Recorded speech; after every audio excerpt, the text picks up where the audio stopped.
उमरखेड शहराचा विस्तार पाहता स्टेट बँक ऑफ इंडिया शाखा उमरखेडचे मॅनेजर श्री प्रदीप फटिंग यांनी बँकेमध्ये येणाऱ्या ग्राहकांना गर्दी असल्यास ग्राहकांना त्रास होऊ नये म्हणून वातानुकूलित रूम तयार केली असून याचे उद्घाटन उमरखेड विभागाचे आमदार श्री किसनराव वानखेडे तसेच यवतमाळ जिल्ह्याचे भारतीय स्टेट बँकेचे जिल्हा व्यवस्थापक श्री प्रशांत एकुडे यांचे हस्ते करण्यात आले।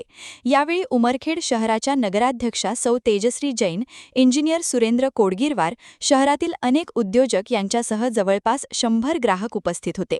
ग्राहकांसाठी वातानुकूलित वेटिंग हॉल करणारी ही यवतमाळ जिल्ह्यातील उमरखेड येथील पहिलीच स्टेट बँक ऑफ इंडियाची शाखा असल्यामुळे ग्राहकांनी आनंद व्यक्त केला आहे। यावेळी अनेक ग्राहकांनी तसेच शेतकरी यांनी बँकेच्या कामाबद्दल प्रशंसा केली आहे। तसेच बँकेत असलेला खातेदार हा स्टेट गव्हर्नमेंटचा असल्यास स्टेट गव्हर्नमेंटच्या ग्राहकाचा मृत्यू झाल्यास त्यांना विमा देण्याची तरतूद असल्याचे असिस्टंट मॅनेजर केदार कोंडे यांनी सांगितले व ग्राहक मयत वैभव डोंगरे ग्रामपंचायत अधिकारी यांचा आकस्मिक मृत्यू झाल्यामुळे त्यांच्या वारसाला SBI शाखा उमरखेड अंतर्गत स्टेट गव्हर्नमेंट सॅलरी पॅकेज स्कीममधून 40 लाख रुपयाचा धनादेश देण्यात आला। या कार्यक्रमाची सूत्रसंचालन कुमारी सविता खिराडे असिस्टंट मॅनेजर यांनी केले असून आभार प्रदर्शन श्री केदार कोंडे डेप्युटी मॅनेजर यांनी केले। या कार्यक्रमाला संपूर्ण बँकेचे कर्मचारी उपस्थित होते। प्रतिनिधी किरण मुक्कावार 9767271001। आजचा दिवस आपल्यासाठी खूपच खास आहे, कारण आज आपण आपल्या सन्माननीय ग्राहकांसाठी एक नवीन आणि अत्याधुनिक VIP कस्टमर लॉन्चचे उद्घाटन करत आहोत। आपल्या ग्राहकांना सर्वोत्तम सुविधा देणे हेच आपले मुख्य उद्दिष्ट आहे आणि आजचा हा सोहळा याच वचनबद्धतेचा एक भाग आहे। चला तर मग कार्यक्रमाला सुरुवात करत सर्वप्रथम मी शाखेचे शाखा प्रमुख श्री प्रदीप फटिंग सर यांना विनंती करते की त्यांनी माननीय Shri Prashant Ekude sir AGM sir State Bank of India regional office Yavatmal यांचे पुष्पगुच्छ देऊन स्वागत करावे। आणि तुम्ही बघितलं आहे की पाणी पाजण्यापासून तर काय म्हणते लिंबू शरबत पाजण्यापासून सुद्धा मी तयारी या ब्रांचमध्ये केलेली आहे। आम्ही इव्हन ह्या काउंटरवर जे रांगेमध्ये लोक असतात त्यांना पण मी माझ्या चपराशी मित्रांच्या माध्यमातून त्यांच्या जागेवर पाणी पोचवण्याचं काम सुद्धा करतो। शेतकरी वर्गातले लोक, काही लोक ज्यांना बराचसा त्रास होतो, त्यांना कधी कधी जर कोणत्या कारणाने जर ती बँकेत येऊ शकत नाही, शेतकरी वर्ग असो किंवा व्यापारी वर्ग असो, तर त्यांच्या एका पेपरसाठी सुद्धा आम्ही आपला व्यक्ती त्यांच्या घरी पाठवत आहोत, पण त्यांना येण्याचा त्रास देत नाही जर ते येऊ शकत नाही। त्यातल्या त्या आपल्याकडे असे जवळपास दुर्लक्ष करा आणि तुम्हाला काही ब्रँचकडनं किंवा कुठूनही आला की OTP शेअर करा असल्या कसलंही आलं ते शेअर करायचं नाही आहे।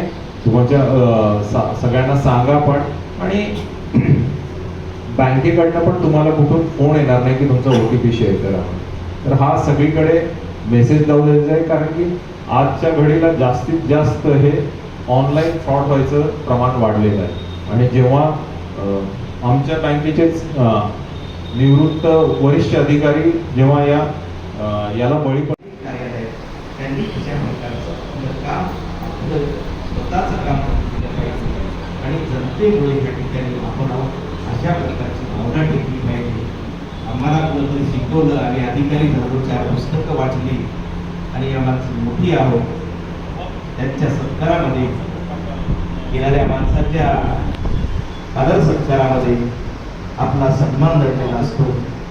एवढी भावना ह्या ठिकाणी ठेवावी। मला सुद्धा ह्या ठिकाणी बोलावलं, माझा सुद्धा सन्मान केला। वास्तविक पाहता हे कोणत्याही प्रकारचा आमदार नाही।